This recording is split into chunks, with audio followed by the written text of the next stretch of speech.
일상에 바쁜 여러분들을 대신해서 지식과 통찰을 정리해드리는 매일 공부 매일 인사이트입니다. 오늘은 지난 시간에 이어서 2020 한국이 열광할 세계 트렌드 2부입니다. 1부와 2부로 구성을 했는데 이 책은 뭐 순서하고 상관없이 참고해 볼 책이니까 뭐 2부를 먼저 보시고 그 다음에 1부를 보셔도 될 것 같아요. 자, 바로 들어가 보겠습니다. 파트 7, 자연의 재발견, 쌀의 무한변신 태국. 팩트플리스라는 책에서도 봤는데, 우리가 문화라든가 뭐 이런 것보다도 소득 수준이 사람의 이제 삶의 형태를 많이 좌우한다, 이런 내용이 있었죠. 우리가 이제 과거에 경제가 발전하면서 쌀 소비가 대폭 줄었는데, 태국도 최근에 쌀 소비가 대폭 줄었대요. 최근 2, 3년 사이에 100이었던 수준이 뭐 한 60 수준으로. 태국이 쌀 생산 대국이거든요. 수출도 가장 많이 하고 한 30%가 넘는 인구가 쌀 농사에 이제 종사를 하고 있고, 국가적으로 이제 아주 중요한 부분인데, 소비가 주니까 이걸 다른 부분으로 아주 전 국민들이 노력을 하고 있는 것 같아요. 쌀 전분을 이용한 뭐 거즈, 뭐 쌀을 만든 화장품, 또는 뭐 쌀 찌꺼기를 이용한 뭐 광택제, 이런 것들을.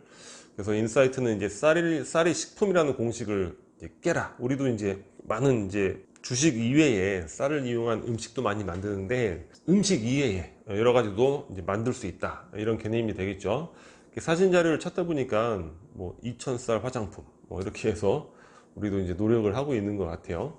다음에 이제 멕시코의 사례인데, 멕시코의 칸쿤은 신혼 부부에게는 최고의 그 여행지로 각광을 받는 것이죠. 근데 여기가 이제 페트병과 해조류가 저 카리브해에서 밀려와 가지고 막 해변이 뒤덮였나 봐요. 레노바레라는 회사가 있는데, 이 회사는 친환경 재료로 신발을 만들자, 이런 거를 이제 고민을 하고 이렇게 연구를 하고 있는 회사인데, 그 뉴스를 보고서 야, 우리의 자랑인 칸쿤이 저렇게 쓰레기로 뒤덮이는구나. 그래서 페트병과 해조류로 신발을 만들기로 해요. 그래서 성공을 하죠. 근데 이걸 홍보를 해야 되는데, 뭐 광고를 하거나 온라인 마케팅을 하는 게 아니라 교육 캠페인을 통해서 대학교 강의라든가, 그래서 환경이 얼마나 중요한가, 이런 게 더 효과적인 또 광고 마케팅이 되는 거예요. 이 사진이 바로 이제 해조류로 만든 신발입니다. 그래서 친환경, 지속 가능성, 이거는 앞으로 시간이 지나면 지날수록 더욱더 막강한 그런 키워드가 되지 않을까, 그런 인사이트를 얻어볼 수 있을 것 같습니다. 파트 8, Share Together. 인도의 사례인데, 중국도 마찬가지인 것 같아요. 인도하고 중국은, 우리는 이제 한 직장에서 오래 있는 이런 것들을 선호하는 편인데, 여기는 한 직장 내에서 그렇게 오래 근속을 안 한대요. 월급을 많이 준다고 하면 바로 바꾸고, 뭐 이렇게 조건이 좋은 회사로. 그래서 근속 연수가 한 2, 3년에 불과하다고 하는데, 인도의 이 퍼랭크라는 기업인데, 이 기업을 만든 이제 CEO가 어떤 경험이 있냐면, 미국에서 일하다가 인도로 이제 귀국을 하는데, 가구를 구입했는데 그게 이제 마지막에 정리할 때는 10%도 안 되는 가격으로 처분을 해야 되는 거예요. 돈이 너무 아깝잖아요. 또 인도에서는 여러 가지 IT 기업들 있는 도시, 벵갈루루, 뭐 하이데라바드, 뭐 델리, 뭄바이, 체나이에 있는데, 도시 내에서만 이동을 하는 게 아니라 도시간 이동도 많이 한다는 거예요. 그래서 가구를 렌탈하는 서비스를 합니다. 근데 가구 렌탈이라는 서비스는 너무 흔하잖아요. 누구나 할 수 있죠. 많은 기업에서 하고 있어요. 근데 왜 퍼랭크라는 이 기업이 유명해졌느냐? 부가 서비스가 차별화된 거죠. 단순히 렌탈을 하는 게 아니라 전문 디자이너가 인테리어를 완성해줘요. 그래서 우리가 어떻습니까? 단 하루를 지내더라도 인테리어가 좋은 환경에서 지내는 거, 이런 걸 이제 선호하잖아요. 이러한 비즈니스에 있어서는 부가 서비스가 핵심이다, 이런 것들을 살펴볼 수 있을 것 같습니다. 그리고 이제 중국의 공유주방인데, 공유주방은 중국만의 사례도 아니고 한 1, 2년 이전부터 우리나라에서도 지금 시도가 되고 있고, 전 세계적인 어떤 흐름이 있는 것 같아요. 근데 중국이 유난히 이런 공유하는 문화가 많이 발달되어 있나 봐요. 휴대폰 배터리도 공유하고, 비 올 때는 지하철에서 우산도 이렇게 공유하고 반납하고, 뭐 오피스 숙소야 뭐 당연한 거고, 자전거도 이렇게 공유한대요.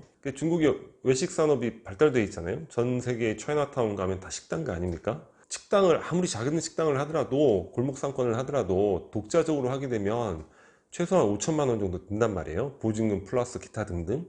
만약에 잘 안 되는 경우 어떻습니까? 보통 1억 정도는 손해를 보는 거예요.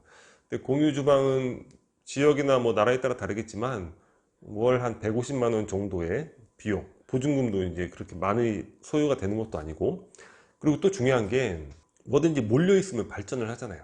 정보 같은 것도 습득하기 쉬운 거고, 식자재도 공동 구매하고, 마케팅, 세무, 뭐 회계, 노무 이런 것들을 다 같이 공유를 하면서 발전할 수 있는 거죠. 아직까지 우리나라는 가정에서 이제 식사를 해 먹는 문화가 좀 지배적인데, 보통 동남아나 이런 다른 나라, 뭐 홍콩이나 이런 데 가면은 그 나라의 집에 이제 주방이 없는 곳들이 많아요.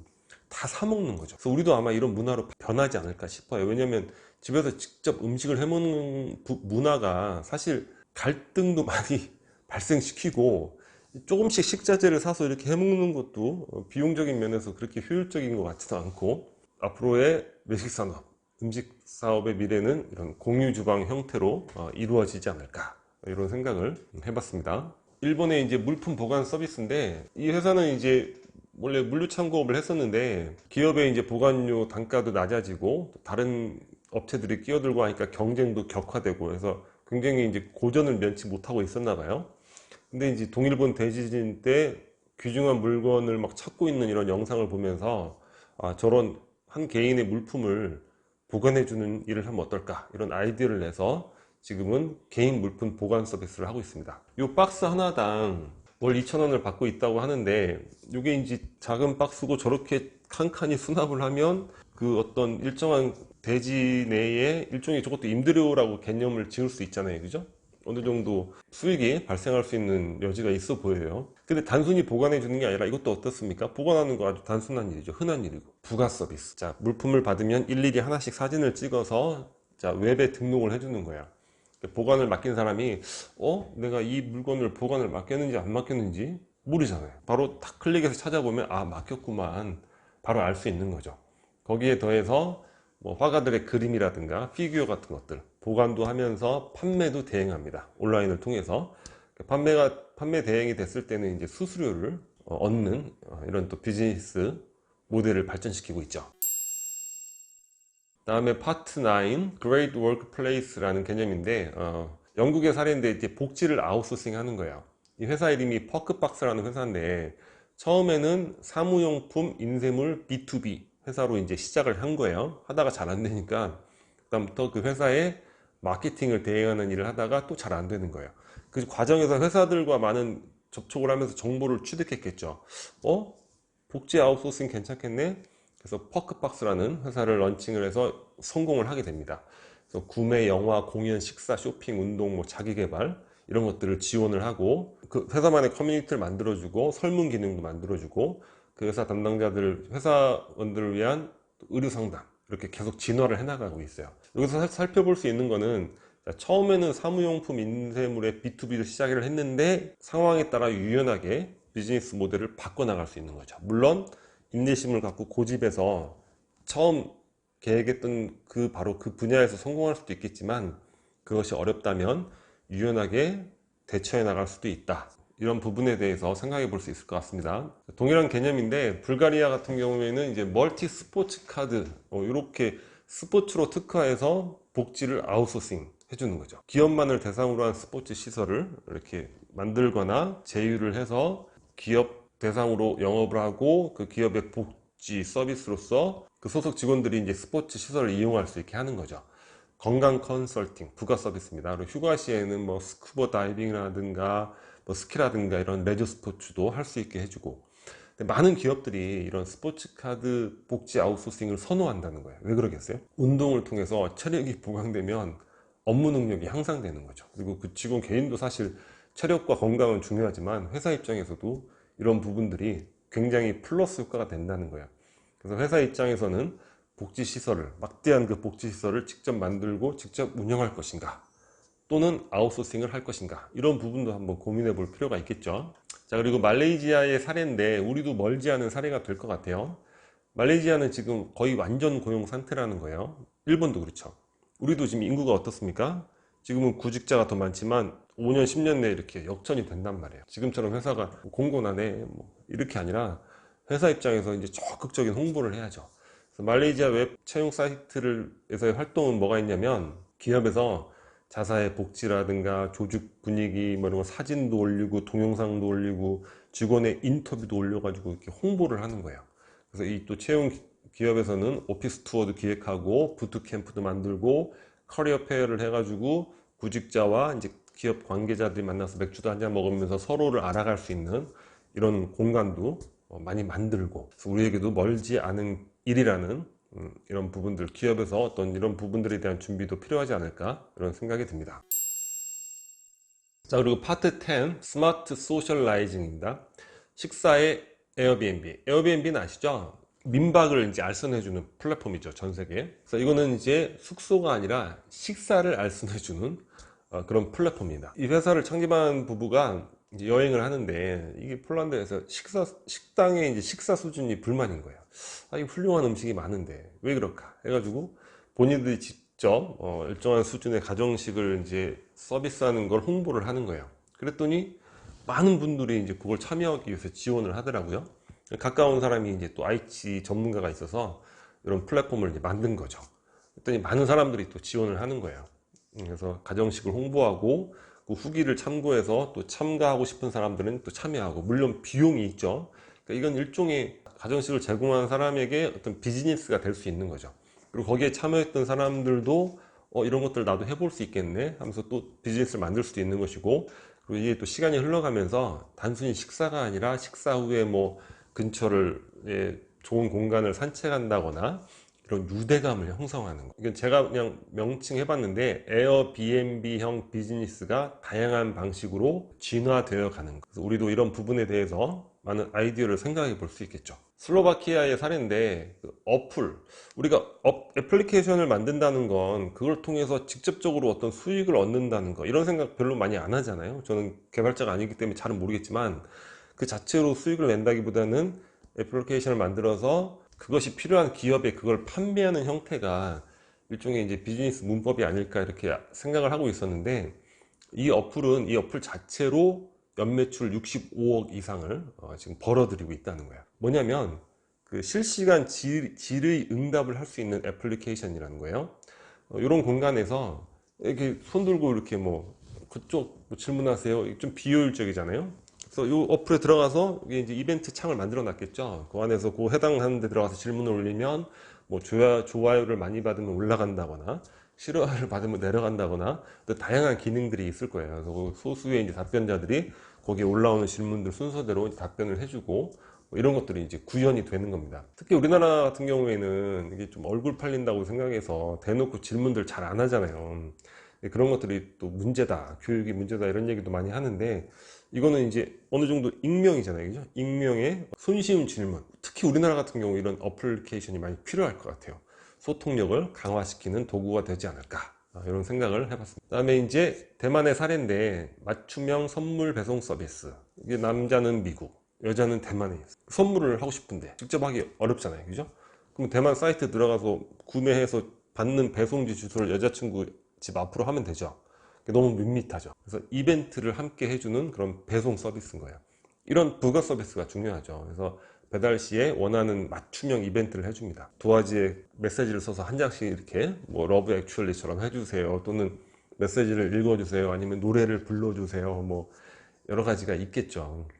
이런 유형의 비즈니스의 키면은 배달 파트너가 중요하죠. 그래서 배달 파트너에 대한 지원, 이런 것들을 많이 하고 있어요. 보험업 같은 경우에는 모집이 중요하죠. 이런 데는 배달 파트너가 중요하고, 각 비즈니스 유형별로 어떤 부분이 키맨이 돼야 되는지 이런 부분들도 우리가 한번 생각해 볼 수 있을 것 같습니다. 파트 11은 스마트 리사이클링에 관한 건데, 그냥 뭐 재활용 유인하기 위해서 터키에서는 뭐 교통카드를 적립해주는 이런 식으로 진행을 하고 있다, 뭐 이런 얘기고, 환경 선진국 독일에서는 어디까지 나아갔냐, 아디다스 푸마라는 기업에서 100% 리사이클링 신발을 만드는 그것에 도전하는 것까지 지금 나아가고 있어요. 우리가 많이 좀 보고 배워야 될 부분이죠. 특히 이런 스포츠 기업은 환경이라는 키워드가 정말 중요하잖아요. 그리고 또 두바이 마찬가지로 아직 이제 분리수거 개념이 희박하기 때문에 여기는 폐기물을 수거하면 영수증을 줘서 거기서 이제 번호로 경품을 추첨한다거나 포인트로 보상한다거나 이런 식으로 노력을 하고 있다는 거고, 파트 12는 스마트 실버, 그래서 이제 실버 산업에 관련된 얘기인데, 중국의 이제 도시명 실버타운 얘기입니다. 지금 이런 것들은 전 세계적으로 많이 있죠. 우리나라에도 있고. 근데 중국에서 민간 부분에 이런 부분들을 개방하고 있다는 거, 이런 것들이 상징적이다 이렇게 얘기를 하고 있고, 특히 중국의 이제 허난성이라는 특정한 성에서는 고령자들을 위한 서비스를 굉장히 주도 면밀하게 시스템화하고 있다 이런 얘기예요. 뭐 콜센터, 전용 휴대폰도 지급하고, 막 스마트 의자, 스마트 지팡이, 막 스마트 욕조, 고령자 건강정보 데이터베이스화하고. 근데 저 같은 경우도 앞으로 한 2, 30년 이후면 이런 서비스를 받겠지만, 문제는 이런 것들이 과연 이 비용적인 부분에서 가능한 부분일까 이런 생각이 좀 들어요. 그런 의문이 좀 들었습니다. 마지막으로 이제 일본의 부분인데, 지금 시니어들은 굉장히 액티브하죠. 그래서 운전도 직접 하고 활동도 많이 한단 말이에요. 근데 고령자가 일본에서 이제 그 엑셀레터를 브레이크로 오인해서 팍 밟아가지고 교통사고가 났던 게 이제 사회적으로 문제가 됐던 적이 있어요. 그래서 급발진 방지 장치 판매가 몇백 퍼센트 향상되고, 졸음 감시하는 그런 이제 또 기구가 있더라고요. 그 성인용품들, 성인용 기저귀라든가 이 시니어 관련 상품들이 계속 이제 매출이 향상되는 거. 그래서 액티브한 시니어를 잡아라.